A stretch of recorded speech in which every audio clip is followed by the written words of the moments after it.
오늘 말씀은 역대하 21장 2절에서 20절입니다. 키워드는 불명예를 얻은 왕, 공의와 자비의 하나님이 쓰시는 역사, 은혜의 역사 안에 있는 백성들입니다. 여호사밧의 아들 여호람의 아우들 아사랴와 여히엘과 스가랴와 아사랴와 미가엘과 스바랴는 다 유다왕 여호사밧의 아들들이라. 그의 아버지가 그들에게는 은금과 보물과 유다 견고한 성읍들을 선물로 후히 주었고, 여호람은 장자이므로 왕위를 주었더니 여호람이 그의 아버지의 왕국을 다스리게 되어 세력을 얻은 후에 그의 모든 아우들과 이스라엘 방백들 중 몇 사람을 칼로 죽였더라. 여호람이 왕위에 오를 때 나이가 32세라. 예루살렘에서 8년 동안 다스리니라. 그가 이스라엘 왕들의 길로 행하여 아합의 집과 같이 하였으니 이는 아합의 딸이 그의 아내가 되었음이라.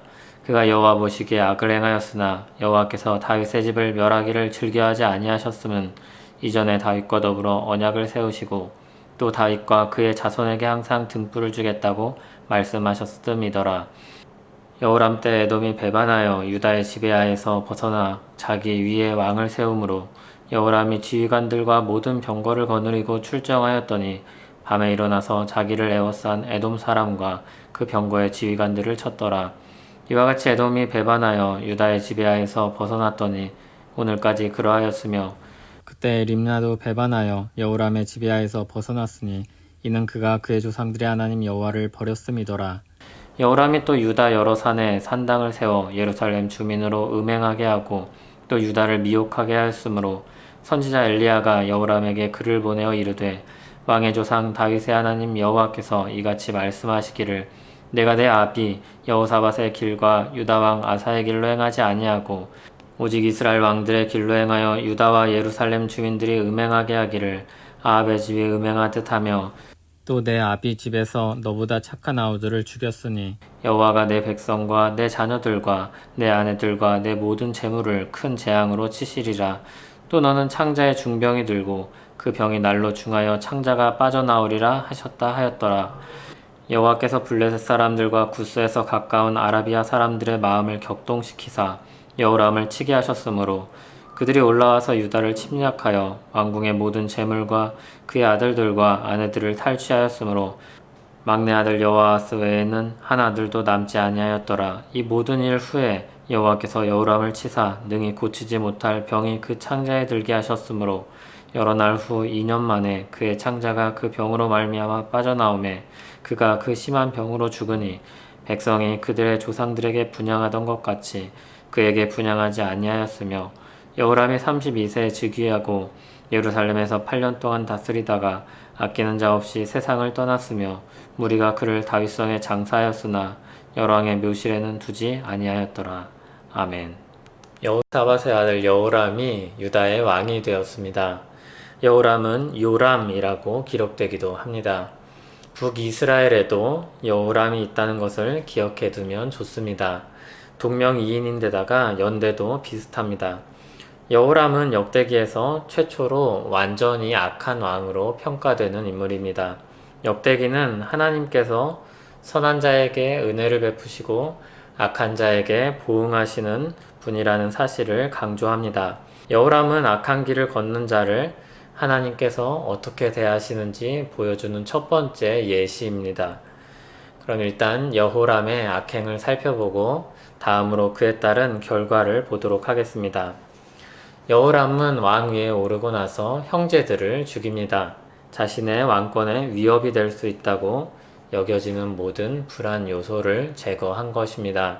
또 다른 악행은 유다 여러 산에 산당을 세운 일입니다.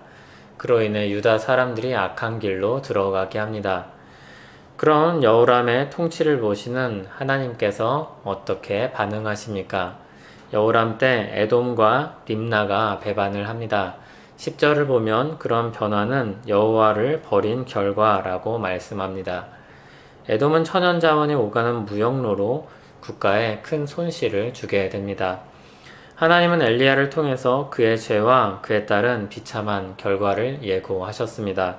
하나님께서 예고하신 대로 그의 가족들은 다 죽게 되고 그 자신도 심한 병으로 죽게 됩니다.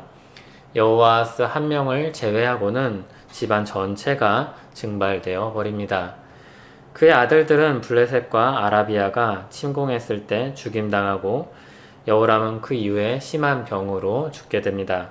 그의 장래에 대한 언급이 추가로 기록되어 있는데 그는 백성들에게도 인정받지 못한 왕으로 기록됩니다. 다윗 성에 장사되지만 열왕의 묘실에는 들어가지 못합니다. 하나님은 공의로우십니다. 하나님은 악한 자가 행한 것을 따라서 보응하십니다. 왕의 직책이 당시 가장 높은 자리였지만 그 또한 하나님께서 판단하시고 심판하십니다. 왕 중에 왕이시며 만군의 주이시기 때문입니다. 또한 이와 같은 하나님의 심판은 언약을 신실하게 지켜가신다는 증거이기도 합니다. 하나님은 죄를 범할 때 하나님과 언약을 맺은 백성들을 향해 그대로 두시지 않으시겠다고 말씀하셨습니다. 다윗과 언약을 맺으셨을 때는 이스라엘의 왕이 범죄하면 사람의 매와 인생의 채찍으로 징계하시겠다고 말씀하셨습니다. 솔로몬의 기도에 응답하실 때는 하나님께 등을 돌리고 하나님의 말씀을 버리면 하나님께서도 그들을 버리시고 사람들의 이야깃거리가 되게 하시겠다고 말씀하셨습니다. 죄악된 길을 걷는 왕을 벌하시는 일은 하나님께서 하신 경고를 그대로 지키시는 것입니다. 하나님은 말씀하신 바를 이루시고 공의로 죄악을 심판하시는 분이십니다. 한편 하나님은 긍휼을 베푸시는 하나님이시기도 합니다. 오늘 본문 가운데도 그런 말씀이 들어 있습니다. 여호람은 여호와 보시기에 악을 행합니다. 그러나 하나님은 다윗의 언약을 기억하시며 왕위를 이어가게 하십니다. 그 나라를 보전하십니다. 7절입니다. 여호와께서 다윗의 집을 멸하기를 즐겨하지 아니하셨음은 이전에 다윗과 더불어 언약을 세우시고 또 다윗과 그의 자손에게 항상 등불을 주겠다고 말씀하셨음이더라. 바벨론 포로에서 돌아온 백성들은 이 은혜로우신 하나님의 역사를 확인합니다. 유다가 나라를 잃고 성전이 무너지고 바벨론 포로가 되어서 70년의 세월을 보내기 이전에 오래 참으시는 하나님의 기다림이 있었다는 사실을 보게 됩니다. 베드로후서 3장 9절은 이렇게 말씀합니다. 주의 약속은 어떤 이들이 더디다고 생각하는 것 같이 더딘 것이 아니라 오직 주께서는 너희를 대하여 오래 참사 아무도 멸망하지 아니하고 다 회개하기에 이르기를 원하시느니라. 베드로후서 말씀은 단지 하나님을 좋게 포장하기 위한 그런 말이 아닙니다. 하나님께서 사람들을 어떻게 사랑하시고 기다리시고 은혜를 베푸시는지 보여주는 말씀입니다. 역대기는 그런 하나님의 성품에 대한 증거입니다. 베드로후서는 이 말씀을 전하면서 신자들에게 거룩하게 살기를 힘쓰도록 독려하고 구주 예수 그리스도의 은혜와 그를 아는 지식에서 자라가라고 말씀합니다. 장차 믿는 자에게 주어질 영광에 걸맞는 삶을 살라고 말씀합니다. 우리는 이 은혜로우신 하나님의 역사 안에 있는 백성들입니다. 우리 구주 예수 그리스도의 은혜를 기억하십시오. 그 안에서 성숙한 신자로 자라나길 바랍니다. 하나님 아버지 예수 그리스도 안에서 우리에게 새 생명을 주시고 새 삶을 시작하게 하신 은혜를 찬송합니다. 주님의 은혜의 역사 안에 사는 사람들로서 성숙한 신자로 자라나기를 원합니다. 은혜가 풍성하신 하나님의 인도하심을 따라 그 영광과 은혜에 걸맞는 백성이 되게 하옵소서. 예수님 이름으로 기도합니다. 아멘.